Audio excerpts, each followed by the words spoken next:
Bienvenue sur Tesla Fil.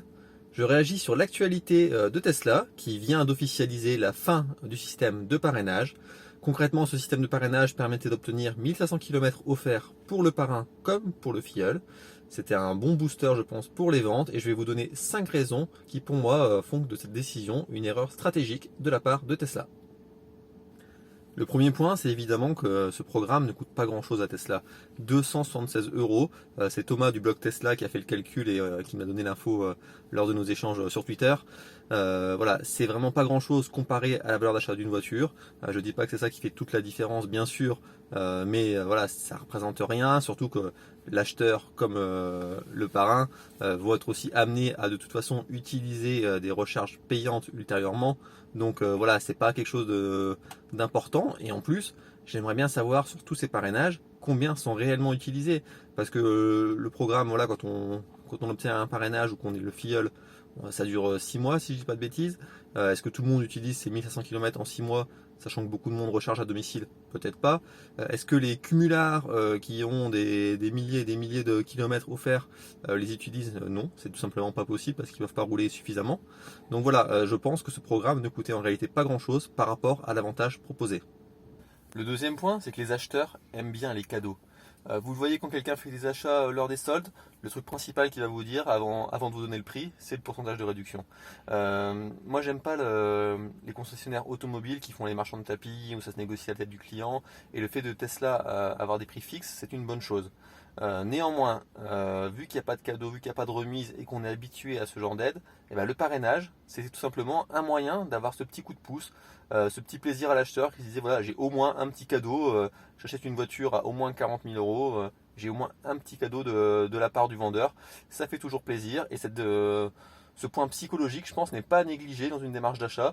C'est peut-être des fois ce qui peut faire la différence entre deux voitures, l'accueil, le service client, le petit geste en plus, c'est toujours apprécié. Le troisième point, c'est plus pragmatiquement la faiblesse du réseau commercial de Tesla. Tesla n'a pas beaucoup de service center encore en France. Dans d'autres pays, je pense que c'est similaire. Moi, personnellement, depuis Reims, il faut faire environ 2 heures pour le service center le plus proche. Alors du coup, le système de parrainage, ça motivait un peu quand même les propriétaires de Tesla à consacrer du temps, à parler de leur voiture, à faire des essais avec des acheteurs potentiels. Donc voilà, ce système de parrainage, c'était le petit coup de pouce en plus qui permettait de compenser la faiblesse du réseau de Tesla. Est-ce que ça veut dire que Tesla estime que son réseau va être suffisamment dense pour convaincre tous les acheteurs? Peut-être, on verra. Mais en attendant, ça veut dire qu'il faudra peut-être un peu moins compter sur les propriétaires de Tesla pour se mettre en quatre, pour convaincre de futurs filleuls. Même si, voilà, on va pas se mentir, tous les gens qui ont une Tesla en sont ravis, en parlent positivement. Ça, je pense pas que ça va changer. Mais néanmoins, est-ce qu'on fera autant d'efforts pour consacrer du temps à quelqu'un, même plus de temps qu'un commercial pour lui faire essayer la voiture et lui en parler? On verra bien. Le quatrième point, c'est que le système de parrainage de Tesla a été mis en place à un moment où Tesla était un peu seul. Il n'y avait pas vraiment de concurrence. L'idée peut-être c'est d'encourager, d'expliquer que l'électrique ne posait pas de problème.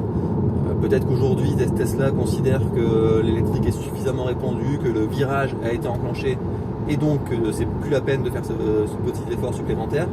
Ce serait quand même oublier qu'aujourd'hui la concurrence est devenue beaucoup plus importante.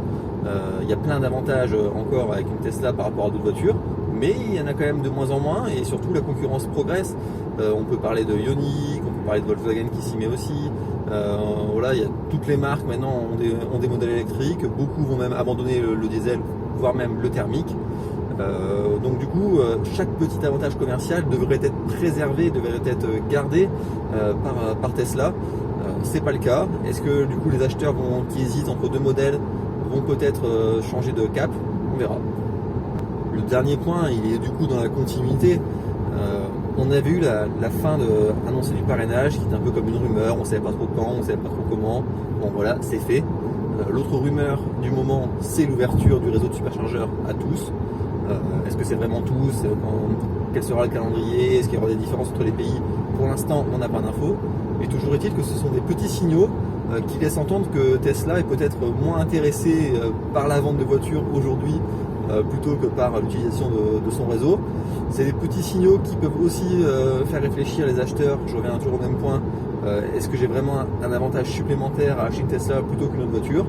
Si demain j'ai pas ce petit cadeau du parrainage, si après-demain peut-être qu'avec une voiture je peux aussi accéder aux autres superchargeurs, c'est ces petits détails qui peuvent faire la différence parfois dans la réflexion d'un acheteur.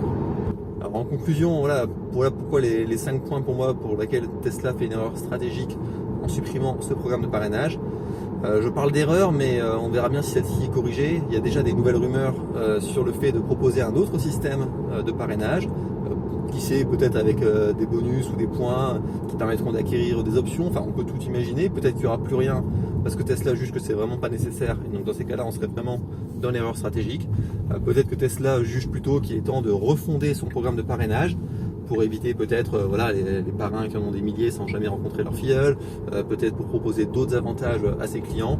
On verra ce que l'avenir va nous réserver, on verra ce que Tesla nous prépare. Toujours est-il que donnez-moi votre avis en commentaire.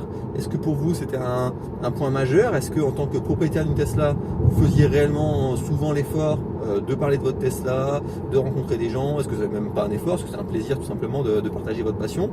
Et en tant qu'acheteur, est-ce que ce petit déclic supplémentaire, psychologiquement, même si c'est pas majeur d'un point de vue économique, est-ce que ça peut faire la différence pour vous dans une démarche d'achat? Parlons-en ensemble.